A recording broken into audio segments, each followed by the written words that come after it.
Hello and welcome to Pod Street, the podcast for Writing WA, the peak body for writing in Western Australia. Today, I'm delighted to welcome our guest, Jill Griffiths, whose book, What's for Dinner? Our Food, Our Choices, Our Planet, has been shortlisted for the WA Premier's Book of the Year prize in the 2024 WA Premier's Book Awards. Jill, welcome to the show. Thanks, Laurie. Lovely to be here. Can you talk me through the early stages of this book? So from the ideas phase through to signing on with commissioning editor Sally Heath at Thames and Hudson, how we went from conception to publication. Okay, so summarising about 5 years in 5 minutes. Yes, sure, if you can. The idea for this book had been knocking around in my head for quite a while because I'd worked in sort of agriculture and environment for longer than that, actually, for several decades. And I had a lot of questions in my own mind about the way food's produced and a lot of the general ideas that hit around, and I thought I'd really like to delve into some of them. And so I had this idea, and this title, What's for Dinner, kept coming up for me. And so I thought, one day I'm going to write a book about that. Meanwhile, I drafted another manuscript about something, more memoir, and I started trying to get that published with no luck. And then I was introduced through my good friend, Vicky Kramer. I was introduced to Sally Heath at Thames and Hudson, who was at the time developing a narrative non-fiction list for new Australian authors. And I sent to Sally the outline, very rough outline for What's for Dinner, a couple of draft chapters and some ideas, and then the full manuscript for this other book, which I'm now calling Choosing a Place. And Sally came back to me and said, yes, well, the full manuscript proves to us that you can write and you can maintain a narrative for, 85,000 words, but we really like the idea for What's for Dinner. So please go away and write that. And so that was how it happened. It was, didn't happen quite the way I had envisaged it happening, but it did happen. So that's a really interesting concept. So essentially you had another project that you brought to completion that was proof of concept for the other one. That's fascinating. Do you think there are other parts of that manuscript that led into the book in terms of how you approached it once you started What's for Dinner? I think that what I knew was that I had the stamina to sustain writing for that sort of full book length project. And I'm now starting to look at other ways of getting Choosing a Place published, because I still think there is a story. The experience of writing What's for Dinner has enabled me to look back at that first manuscript and go, I see the holes in it now. I see the problems in it. I see the gaps. I see the problems. And so I've gone through and I think fixed a lot of them.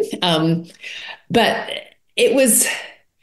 there's not actual content from the first manuscript that comes across into the second one, but there's certainly ways of expressing myself that I felt more comfortable with for having written the first manuscript. So I guess the other question I have then is, having written in memoir, I know what it's like to have the voice of a memoir.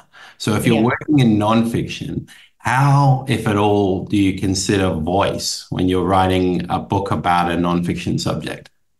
Well, I guess in a lot of ways, What's for Dinner is my exploration. So it is my story. It's my exploration of these questions that so many of us are asking of our food and our food system now.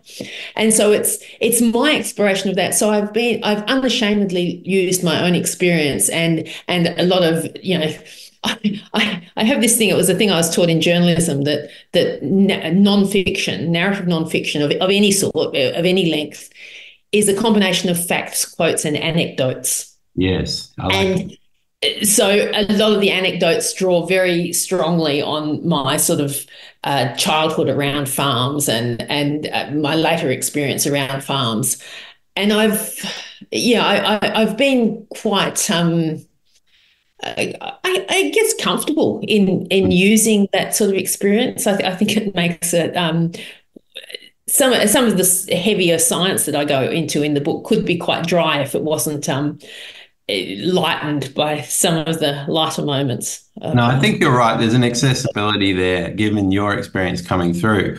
So, given that, if you were to take a metro doofus like myself, and I'm coming up to the book, what do you think are the most common misconceptions about food and the choices we make regarding food purchasing and consumption from a metropolitan perspective? What things do we miss or not necessarily take into account? we miss, in the metropolitan setting, we miss the difficulty of producing food, and we miss that because of the great abundance with which it sits on our shelves. And the seeming diversity. There's not actually much diversity in our food supply, and so they're the things that people think food's expensive. Well, I would generally argue it's generally too cheap. Yeah. For what we demand of our food producers, it's basically too cheap, and so that's sort of some of the ideas I explore.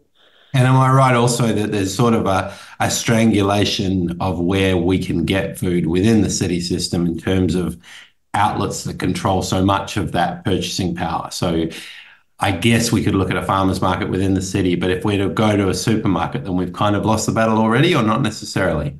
Yes and no. It's pretty easy to be tough on supermarkets, Hmm.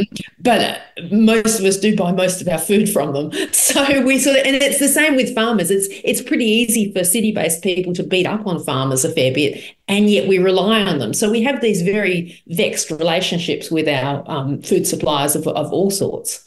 So that was one of the things that I tried to get a greater understanding of, and I feel I'm still only at the beginning of understanding some of that.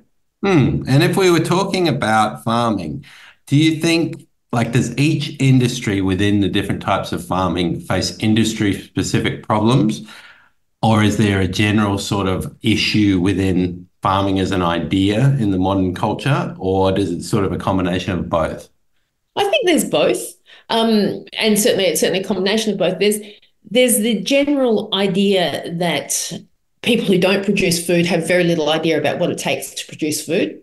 So there's that basic problem, and just try feeding yourself on pick one commodity from your garden. I did it with tomatoes, and I go through that in the book. Yeah. Trying to just produce enough tomatoes for my own consumption, Hmm. and it's there's a plethora of problems that jump out at you Yes. from just a wide range of things. So there's those sorts of problems that happen, but there's also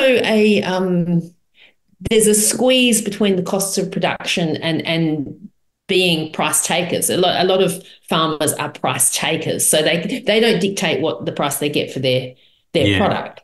They have to they take it from the market, often the supermarket or whatever, because they're producing commodities for international trade.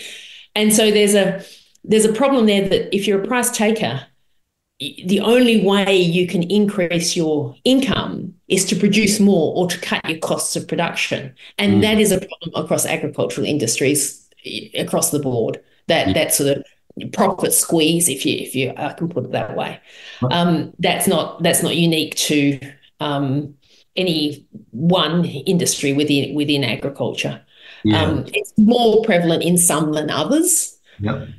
More prevalent, I'd say, in those that are producing commodities, so wheat or sugar or that end of that type of product. People who take the middleman out, if you like, and go sell at farmers markets, and they have a different set of problems, but they still are largely unable to completely dictate the prices that they sell at. Yes, I mean, I have a very brief, tumultuous time in the picking and packing industry Yes. in my youth, and Yes. I thought about it a lot while I was working within that space because there were sort of two types of jobs you could get, and one would be by how much you pick, and you'd Yeah. get sort of quantity base, and then there were the hourly jobs, and I eventually got an hourly job. But what I noticed when I was picking capsicum was that the owner would drive back and forth and tell us to speed up because this was an Yes. hourly rate. And so suddenly there was that in mind. And then when I got into the packing side of that, I would be going into sorting into small, medium, and large. And he would be saying, no, that's a large. That's not a medium. And I Yeah. thought, well, that looks pretty medium to me. So I guess, there are some real challenges there within that space. And I guess even more so, the bigger the farm and the more you need other people coming in who are supposed to be as passionate about it as you are. Yeah, and there are, there's a lot of problems with labour supply in agricultural areas, and that's certainly an issue. And of course, the bigger the production, the higher the overheads, the greater the risk. Yeah. But potentially the more profit because there's the whole economies of scale thing that kicks in. And then there's the consumer at the end who just wants, most people actually, despite the foodies we are, most people use price as their major determinant on what Yeah. they're doing. And it's very unpopular to talk about food not being expensive enough when there's a cost of living crisis, Of and course. Of course. it's. And I'm not denying that is an issue for a lot of people. But there is, food. The real price of food Mm. has diminished a lot over recent decades. So, what advice would you give someone, other than reading your excellent book, on how to bring themselves up to speed and how to, I guess, be more present when they're involved in food purchasing and all that kind of stuff? What do they need to know or consider as they go about what they're doing? Well, I like to shop on relatively short supply chains, so I Yep. like to know as much about where the foods come from as I can, um, without being. I think there's enough sources of angst in our lives. We Yeah. don't need to make food overly difficult. Yeah. Um, Yeah. I think an attitude of gratitude is Yeah. uh, is important, and I'm a strong advocate for that. That to actually be, to even have the conversation about being concerned about where our food comes from is a privilege, and Mm. I think that we need to, we need to all remember that. I'm also a very strong advocate for having a go at growing some food yourself. Not because I think everyone should, be self-sufficient or anything like that, but simply because I think it's a very great education. Mm. You find out quickly, don't you? I mean, You do indeed. Yeah. even I was thinking we have a mulberry tree out the front of Yep. my children's primary school, and the wonder and joy and gratitude, that sort of a process occurs because you're in a space that's not typically associated with production, and then suddenly there's this thing happening in nature. So I do think there's quite a large divorce between food production and food consumption, and even the perception of what food is and how it occurs. Like it occurs in big spaces now, and it's prepackaged and pre-presented. And yeah, I think you're right that to actually grow, we start to get to what food is. Again, like food has been marketed so much, it's almost not food, it's desire or, Yeah. luxury or relaxation. Yeah, it's an interesting thing. I mean, it's hard with metropolitan people other than to go to farm, I guess, or, when they go, some people stay on farm retreats and things like that. I guess that's a point of education too, right? Yeah, and it's not like when I was a kid. I mean, for one thing, I grew up in a small country town, so I knew a lot of farmers. But even city kids, in the 70s, maybe even into the 80s, had relatives who were farmers or knew people who were farmers. There was a very strong, especially in Australia, there was a very strong city country link, and that is breaking down as there are fewer and fewer farmers. Like the number of farmers we have is diminishing, Mm, um, and people in cities is growing. Now, that's not just the case in Australia, that's the case internationally. 2007, in fact, is the year that the United Nations said the world became more urban than rural. So if you sort of take that thought experiment to its logical conclusion, as more and more people live in the city, fewer and fewer people live in the country.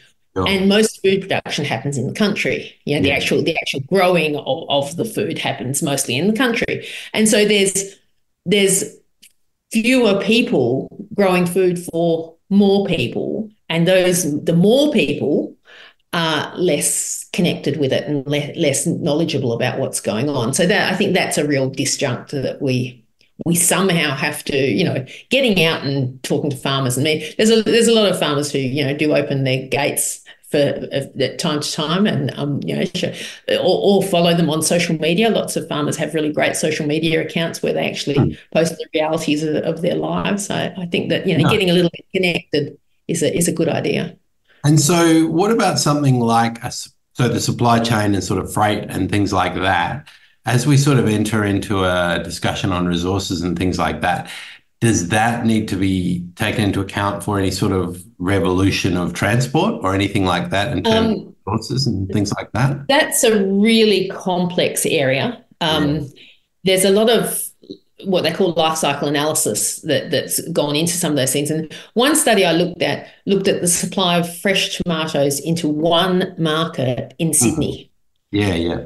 And it looked at what was best, or best in terms of lowest environmental impact, in terms of carbon emissions and in terms of water use. And there wasn't even a set answer for whether you were better off to buy tomatoes grown locally, which was in, I can't remember if it was 25 or 100 kilometres of the market, but it was, relatively local, or ones that were imported to the Sydney market from Queensland. There wasn't a set answer about what was best throughout the year and across just those two environmental impacts. Sometimes it was, it depended on whether it was warm enough in Sydney to grow them out in the field, or whether they needed irrigation, or whether they needed to be grown in greenhouses, as against the transport factor. So sometimes it was more environmentally friendly to transport them down from Queensland than to grow them locally. And Oh God. and so that's just one item, One instance, one commodity. one city, two parameters to look at, and there's still not a straight answer. So to say, you should only eat, things grown in your local area all the time doesn't quite work. If you add things that are grown seasonally, then you might be, because tomatoes won't grow in the middle of, a freezing cold winter unless they're put in a greenhouse. So if you get away from that, but we've become accustomed to being able to eat tomatoes all year round, lettuce all year round, right. eggs all year round. All of these the... things in the natural, in the natural scheme of things are seasonal. So, we Yeah, what a interesting conundrum we face. Because I guess the other one that comes up sometimes with me, I am vegetarian, but I do eat eggs and cheese, and it's not like a big political sort of hot button for me at all. But sometimes people talk to me about the impact of other types of farming, like non-animal farming. So is that something that gets taken into consideration too? Ideas of animal-based farming for meat versus alternatives or things, because I know there has been a push for plant-based things coming through, and I wasn't sure if that was an economic imperative or a cultural imperative. I think dare I say it's a fashion? Yeah, I think you might be right. I'm not sure I should say that publicly, but I suspect that's exactly what it is. I'm a firm believer that good sustainable farming incorporates animals as well as plants. Yeah. And so, yes, most people in Australia probably eat too much meat in terms of environmental impact and in terms of their own health. Yep. I am a meat eater. I've had long periods of vegetarianism. I've toyed with the idea. I'm still very fussy about what meat I do eat, but I'm comfortable with the way animals can be incorporated into farms. And I do firmly believe the best farms incorporate animals and plants. Excellent. No, that's a great answer on that front. So in terms of some of these imperatives, do you think, from your understanding of agriculture, is there an individual thing a consumer needs to do to help work against climate change right now? Is that where we're at? That some of these waste food. Don't waste. Don't waste food. Yeah. Okay. That's a good starting Yeah. point. I think we can all do And that. food waste, I don't have the figure at the tip of my tongue, but it's something like if food waste was a country, it would be the third highest emitter in the world. It's Wow. something of that vicinity. Incredible. Yeah, That's it's a incredible. phenomenal amount of waste in Mm. the developed world. Most of the waste comes post-consumer, so it is, as I write in my book, the soggy cucumber down the back of your fridge, and the milk that got left out after morning tea and went off, and Yeah, that's wow. where the waste sits. Mm. In the developing world, it's at farm level, and it's to do with lack of good supply chains and lack of what they call cold chain, which is the refrigerated transport of perishable goods from farm to market. So and it's a huge issue. And yeah, of course, the other form of food waste is eating too much, Yeah. um, Right. which is a whole nother issue, really. But yeah, I think not wasting food is a really good place to start. And if you do have the soggy cucumber or something, if I keep chooks, and one of the reasons why I keep chooks is because they then turn the soggy cucumber into eggs. Yes. Um, Right. I so, mean, rather than going to landfill, because a part of that impact is, of course, from breakdown of food in landfill. So, the FOGO bins and home composting and everything is very important from that perspective as well. so because of these things being such a big problem, do you think that is partly down to our sort of increasingly self-empowered culture of like, you can do what you want to do in this world and it's all individuation? Or do you think it's a lack of education, or is it somewhere the cross point of those two things? That's a really good question. I think we have become very accustomed to abundance. Mm. And which may be part of that sort of individuation that you're talking about, where and I see that as being the source of it. That cucumber's slightly. I keep going on about cucumbers. That cucumber or that tomato or that lettuce, whatever, is slightly beyond its best.